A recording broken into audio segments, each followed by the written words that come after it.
Salam sigap dan shalom. Renungan kita pada hari ini, Selasa 26 April 2022, berjudul Kuasailah Dirimu Sendiri.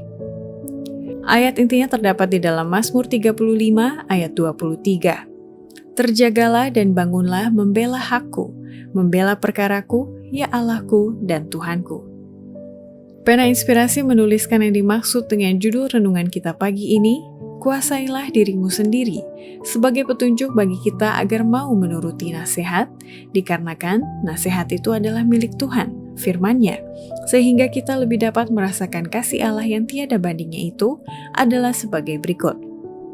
Pertama, orang yang perlu menghidupkan nasihat kuasailah dirimu sendiri, menurut Raja Daud, adalah seorang ibu, karena perkembangan mental anak-anaknya di kemudian hari banyak ditentukan oleh ketenangan dan kekaleman seorang ibu dalam menguasai diri di masa ia membesarkan dan mendidik mereka. Semakin tenang dan sederhana kehidupan seorang anak, semakin menyenangkan baik kepada perkembangan jasmani maupun perkembangan mental anak. Setiap waktu, ibu harus berusaha tenang, kalem, dan menguasai diri. Banyak bayi yang sangat peka kepada kegelisahan dan sikap ibu yang lemah lembut dan tidak terburu-buru yang akan mempunyai pengaruh menenangkan, mempunyai manfaat yang tak terkatakan kepada sang bayi. Kedua, orang yang perlu menghidupkan nasihat kuasailah dirimu sendiri, menurut Raja Daud, adalah para guru.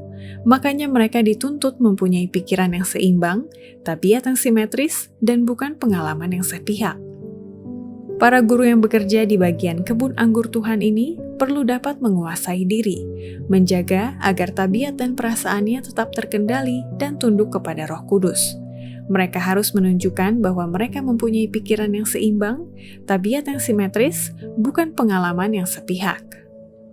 Ketiga, orang yang perlu menghidupkan nasihat kuasailah dirimu sendiri, menurut Raja Daud, adalah setiap orang percaya. Makanya, cara menguasai diri dalam segala hal adalah mereka perlu memelihara tubuh mereka untuk dipersembahkan kepada Allah sebagai persembahan yang hidup.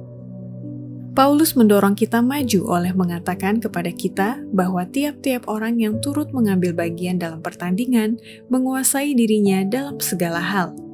Ia mendesak semua yang menyebut diri mereka orang Kristen untuk mempersembahkan tubuh mereka sebagai persembahan yang hidup.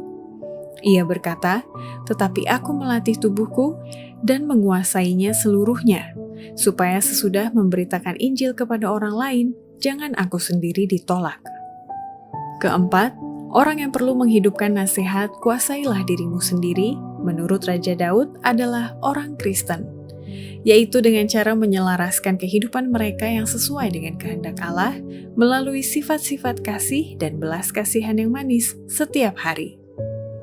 Demikianlah juga orang Kristen yang hidup selaras dengan Allah, yang memiliki sifat-sifat kasih dan belas kasihan yang manis, akan merasakan kemarahan yang benar terhadap dosa.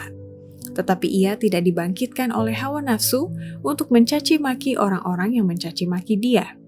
Bahkan dalam menghadapi mereka yang digerakkan oleh kuasa dari bawah untuk mempertahankan kepalsuan sekalipun, dalam Kristus ia akan tetap menjaga ketenangan dan tetap menguasai diri. Demikianlah renungan kita pada hari ini, kiranya Tuhan memberkati kita semua.